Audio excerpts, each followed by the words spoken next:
Alrighty, let's clear out New Mauville. I'm gonna go ahead and put up repels for the first time in my entire existence, just so I don't have to deal with constant Voltorbs or Magnemites bothering me. I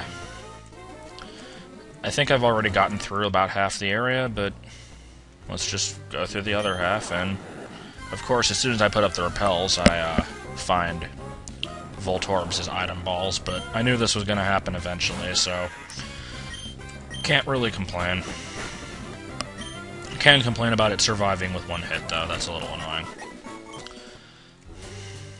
Okay, so nothing here. From what I remember, there's really only one item of interest in this entire area, but we'll see. Okay, which is the fake? Not that one. Let's fight the fake just to be thorough. And now everybody is wiser for having witnessed that. Clamp leveling up is a good thing. Knockoff, well, it's weak, but knocking off items might be helpful. I'm trying to think if there's any trainers in this game that have held items other than Flannery's Torkoal that are problematic, and I can't actually think of any at the moment. So I'm never going to use Protect. I am absolutely never going to use it. Even though I know it's helpful in some situations, I'm just going to go for Knockoff. I don't think I'm going to regret that, but we'll see. And last time green was real, so okay, I guess green was real twice in a row. Never mind. Static is always fun to deal with. Let's get our full heal and progress onwards and believe this is the last room of the area. So, yeah, I got a Thunderstone, which I'm never going to use because I'm not going to use a Pikachu, and Eevee is not even in this game. Get into one last battle for good times. And, why was I shutting this off again? I don't even remember. I wasn't paying attention to Watson when he said it. I guess because it's, like, not in use or something? I don't even know. Overall, this area doesn't really have too much of a point. I'm not going to put up another repel, just run from battles, get out of this place, and get my prize for shutting the thing down, and then we can go ahead and move on to much more tedious things, which is really saying something. I swear there are parts of this game that I enjoy, I just have to get to them. Actually, wait a minute. Yay. Dig is good. Okay, so did all that, and all we get is a lousy t-shirt. Now, I'm pretty sure I know what the prize is, and it's actually pretty decent, so he'll just kind of trust that we did that, and yeah, we get Thunderbolt.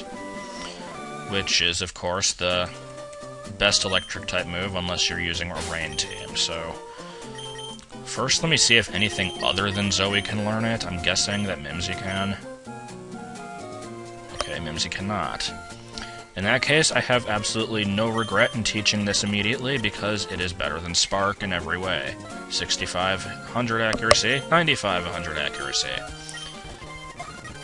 Plus, Spark is a contact move, so it gets damaged by rough skin and stuff like that, and flame body, and nobody likes that, so yeah. Now I'm gonna go ahead and cut to the ocean routes and do post-commentary on all of that while it's sped up, and it'll be glorious. Okay, and during this long, fighting surfing trainer section, what am I going to talk about? I'm going to talk about my old computers. It has absolutely nothing to do with what's going on. If you were waiting for a rant about water trainers or the amount of water in these games, that rant will be saved for later, and as I've said, it's not going to be an entirely negative one, so be prepared. But yeah, there's going to be other sections in this game with a lot of fighting water trainers that honestly I don't have to show all of, and I might cut some of them out, but I'll be talking over at least some of that, so that'll be for another day. But, I felt like talking about my computers because it's an issue that, comes up mainly through the quality of LPs that I've done over the years, and, so it only makes sense to start with the beginning, with a computer that I showed a little bit in my, the apartment tour video thing that's on Brenna's channel. If you haven't seen that, you should watch it, it's kind of funny. But, I showed off this little computer, this laptop, and I called it the Tandy. That is my nickname for it, and you will find out why very soon.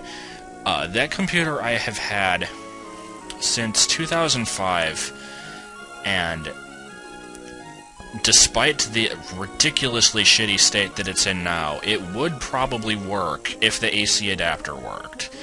It has, like, that's mainly the reason that it died, is because it couldn't recognize the plug being in it anymore. But, that thing currently has no space bar, which is the least of its problems, just because it broke off. I took it off to clean under it, and then it, like, it somehow got broken, it couldn't go back on, I don't remember what happened, but, so typing on that thing was kind of a pain in the ass. You have to kind of press this little piece of solid plastic where the spacebar used to be. I actually did get used to it after a while, but, like I said, least of your problems. It has pretty much no battery charge. I think it was able to use its battery for maybe about 20 seconds before it shut off when it was in its heyday. Or not its heyday. It had a charge at one point, but then it lost it, and like in its final days, it was able to hold it for about 10-20 seconds. But, and the screen, as you could have seen in that video, is basically hanging on by a thread. On one half of the screen, it's just totally detached. And flash back a bit, because this computer wasn't always a piece of shit, it was fine until one day it just kind of went like, pew! And like a screw shot out of the side of one of the hinges. And from then on, it was a little bit wobbly. It was still manageable, but it was wobbly. Then the other one just pew flew right out, and yeah, the screen was limp as a biscuit from then on. And so it pretty much always had to be held up against a wall in order for it to work, which was a problem. But it was limp, but it still worked. Insert sexual reference here, I'm sure, but yeah, it was limp, but you could still use the thing. And then eventually, it started getting stripes on the screen. Like, basically there was this green vertical stripe about 1/3 of the way from the left, and it would just never go away. It was always there. And, then, slowly but surely, more started showing up, and I think finally there were maybe about 30 before it finally died. I cannot really blame the thing for doing this, seeing as how the screen was only halfway attached. I don't even know how it worked in the first place. But yeah, it had all these stripes. Some of them were actually animated. They were like scrolling dotted lines. It was amazing, and I had to use this thing. I used it to record Metroid 2, and then I switched over to my next one after that very first LP. But I did use it for the first, I think, 50 segments of Fire Red Omega. So if you hear, like, a nuclear engine trying to keep up in the background, that's my computer, and I had to play it with all those stripes on the screen. It was awesome. But anyway, yeah, then I call it the Tandy because Strongbad's first computer was called the Tandy, and it had stripes on its screen, and it exploded and then still worked after the explosion. So it pretty much describes that laptop. Anyway, yeah, my next computer, I don't really have a name for it, but I guess I could call it the Compy if we're going to go with the Strongbad theming. It was better than the other one, but it didn't take long for it to run into problems. At first, my only issue with it was that it couldn't record internal audio, and eventually I did figure out how to get it to do that. But that computer came with Vista, and I replaced it with XP. because I didn't like Vista, and I don't think Zelda Classic works very well on Vista. It doesn't work on Windows 7 either, but that's another matter entirely. Anyway, the thing that really killed that one was that eventually it started having problems with the AC adapter, much as the Tandy would, but that didn't happen until much later, actually. But yeah, the second, the Compy, if we want to call it that, it would not recognize the power plug. Like, I keep calling it AC adapter. If you don't know what that means, it's just the cord you plug in the computer with. It wouldn't recognize it, and every time that it comes out or goes back in, you hear an extremely loud beeping sound.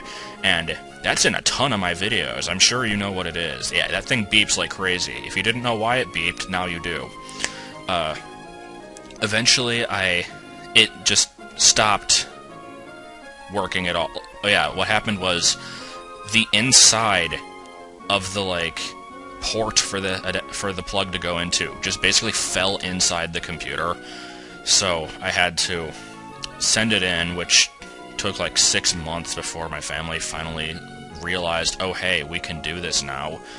It was kind of expensive, but they buy extraneous shit all the time. They could have sent that thing anytime they wanted to. They just were lazy, and I don't have any money because I'm a hobo. But so yeah, we finally sent it in, and they fixed it. And they, like, soldered together 2 cords or something. I don't know what the hell they did. But anyway, it got back. It worked for, like, a month. And then it started having problems again. And so eventually I just had to kind of drape the cord over the screen and keep it in a consistent position, and then it would work. But then during the Autism Speaks marathon, it just started randomly blacking out on me. And ever since then, that's what it's done. You can't have it on for more than a couple minutes without it dying on you, so that thing's pretty much impossible to use. Those were the 2 main computers. The one I'm using now is Brinna's, which is pretty much okay, though it does have the extremely horrible sounding buzzing fan, which I guess it's annoying as hell, but I can put up with it. At least it works. This one actually got a fried hard drive too, but we got that fixed. I think the hard drive on it fried shortly after the Compy started blacking out. So, yeah, not very good luck with computers. But before Brenna moved in with me, there was a period where we had these 2 other laptops. I named them Dave and Frank, after the characters from 2001: A Space Odyssey. And I used Frank for a while, for a few videos, I think for like Gex 3, and one day I set it on the side of a chair. Justin tackled the chair. That computer fell off. It was dead. Like, that thing, it was not the Tandy. The Tandy was a piece of shit, but it survived anything. This computer freaking died instantly. And then, of course, and it's funny because Frank is the character who died in 2001, whereas Dave lived on. But anyway, yeah, that Dave, of course, got riddled with viruses, as you've seen in a few videos. But that's pretty much the end of my computer rant. So here I'm just showing one last battle with Clamps. If you have been paying attention to the screen at all, he is about to reach level 30, which happens to be an evolution level. So next time, we are going to have Clamps as a Crawdaunt, exploring the abandoned ship, which I also passed during this video. And then after going through the abandoned ship, we can finally go back to that tall grass rainy route, whatever number that place is, and move on with the game. So I hope my terrible computer rant was at least somewhat entertaining.